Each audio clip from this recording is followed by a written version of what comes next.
십자가와 십자가의 도 8번째 시간이에요. 십자가와 혀. 내가 이제도 눈물을 흘리며 말하노니 여러 사람들이 그리스도의 십자가의 원수로 행하느니라. 빌립보서 3장 18절. 우리가 얼마나 그리스도의 죽으심에 깊이 연합되었으며 또한 새로운 피조물로서 우리의 삶이 얼마나 성숙해졌는지를 판가름할 수 있는 실제적인 기준은 우리의 혀와 깊은 관련이 있다. 특히 몰라서 그렇든지 혹은 일부러 그렇든지 십자가의 원수인 것처럼 살아가는 사람들이 혀로 짓는 죄를 보면 이 진리를 잘 알 수 있다. 심지어 하나님께 크게 쓰임받는 종이라는 사람들이 내뱉은 혀의 말을 들으면 그들이 육신에 속한 것들을 여지없이 드러내고 있는 경우가 있어 큰 아픔이 되기도 한다. 야고보는 우리가 다 실수가 많으니 만일 말에 실수가 없는 자라면 곧 온전한 사람이라. 능히 온 몸도 굴레 씌우리라. 야고보서 3장 2절이라고 썼다. 이 구절에서 온전한으로 번역된 단어를 영의 성구사전을 참조하여 살펴보면 완전한, complete의 뜻이래요. 같은 단어가 에베소서 4장 13절에 쓰였는데 거기서는 다 잘한 사람이라는 뜻으로 옮기고 있다. 또다시 골로새서 1장 28절을 코니베어 역을 참조하여 보면 그리스도 안에서 완전한 사람이라는 의미를 갖는데 여기서는 성숙하게 충분히 익었다라는 의미가 담겨 있다. 골로새서 4장 12절을 찾아보면 이해력에 있어 충분히 무르익었고 믿음의 확신이 분명하다. 코니베어 역이죠? 는 뜻으로 이 단어를 옮긴다. 마지막으로 빌립보서 3장 15절은 누구든지 우리 성숙한 이해력을 지닌 자들은 이렇게 생각할지니 라고 말씀하시는데 이곳에 온전한에 해당하는 단어는 어린아이의 반대말에 해당한다. 이를 종합해 볼 때 야고보는 말에 실수가 없을 때에만 영적으로 완전한 사람, 그리스도 안에서 다 자란 사람을 가리키는 최상의 표지로 본 것이다. 그런 사람은 그리스도 예수 안에서 거듭난 피조물로서 성숙하여 충분히 열매를 맺을 수 있다. 그리하여 그는 이해력에 있어 충분히 무르익었고 믿음의 확신이 분명하다.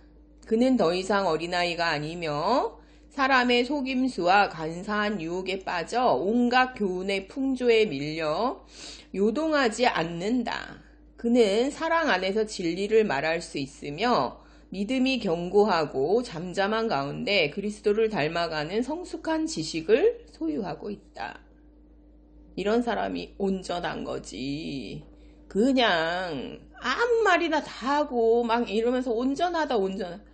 아유, 자기 최면도 아니고 그게 뭔지 모르겠어요. 이런 사람들이 살아가는 방법은 입술의 범죄함으로 성령님을 근심케 할 수 있겠는가? 잘못된 길로 걸어가는 사람들이 주위에 있다면 우리는 진리를 말하되 사랑 안에서 그렇게 해야 한다.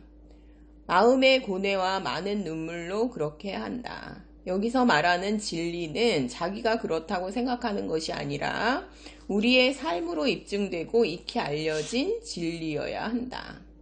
말에 실수가 없는 온전함은 우리 안에 있는 기도의 능력과 관계가 있음을 알 수 있다.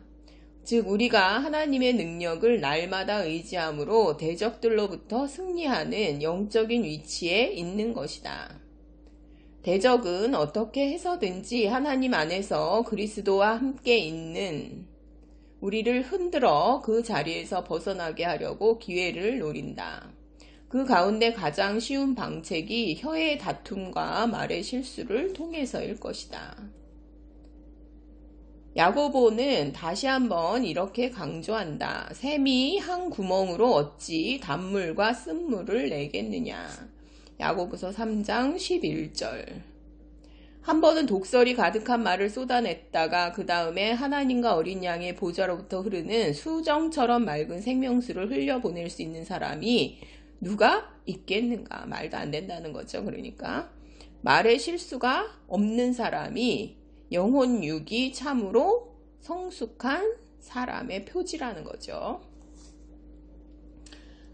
혀는 삶의 수레바퀴를 불사르나니 그 사르는 것이 지옥불에서 나느니라. 야고보서 3장 6절. 여기서 말하는 삶의 수레바퀴는 우리가 세상에 나면서부터 아담으로부터 물려받은 삶을 가리키며 언제나 지옥에 의해 불살라질 수 있다. 그리고 사탄이 사용하는 가장 강력한 무기는 혀이다.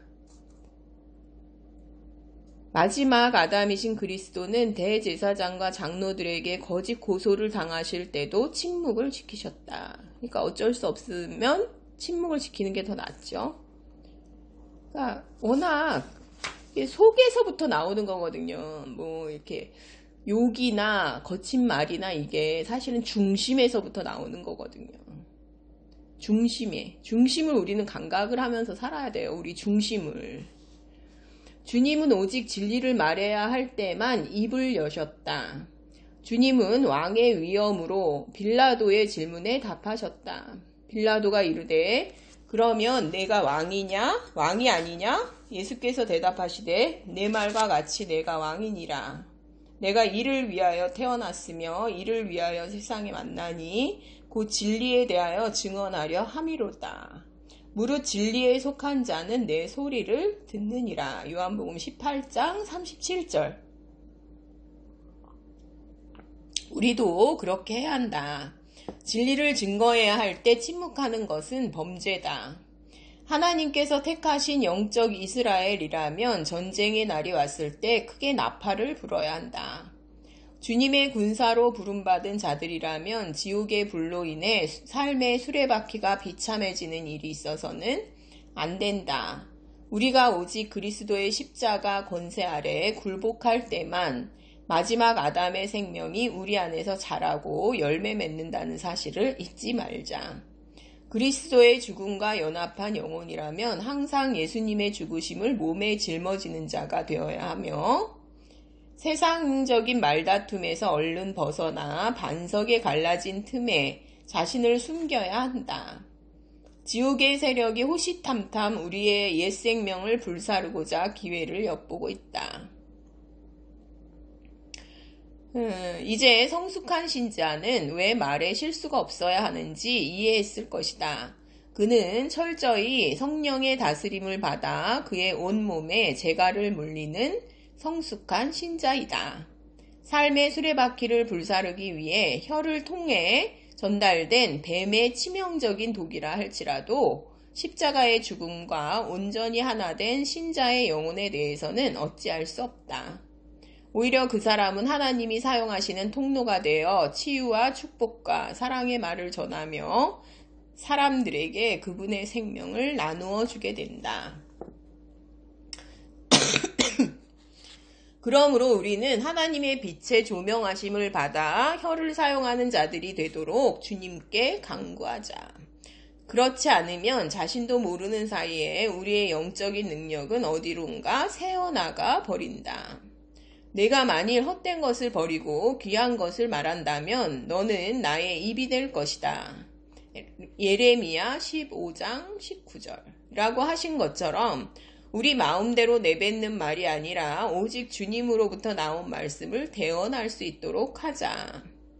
지금과 같은 영적 위기의 때에 하나님의 입이 되어 살아가기를 기도하자. 여기는 십자가의 도 중에서 8장 십자가와 혀에 대해서 나눔을 가졌습니다. 감사합니다.